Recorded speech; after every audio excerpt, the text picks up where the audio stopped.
All right, so one of the most important baby sleep tips is to do something called the eat, wake, sleep routine. It's exactly what it sounds like. Baby eats, then they have a wake time, and then they have sleep time. So eat, wake, sleep. You repeat this routine throughout the day, and here's what it does. It prevents your baby from eating and falling asleep. And if your baby is eating in order to fall asleep, you're creating a very negative sleep crutch. They will rely on getting food in order to go to sleep.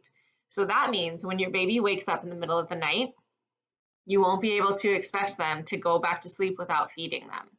And we're eventually your baby doesn't need the nighttime feedings. So after about 4 months, they don't actually need those nighttime feedings.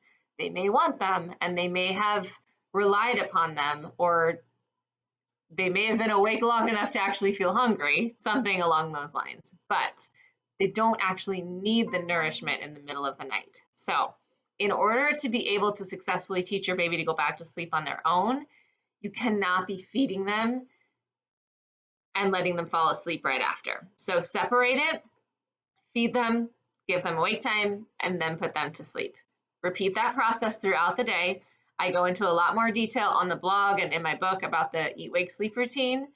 You can find it on Amazon, the Baby Sleep Solutions, if you haven't checked that out already.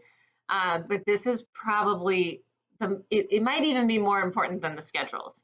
The schedules make sure that your baby is not overtired or undertired, but this is huge when it comes to setting yourself up for good sleep in your household.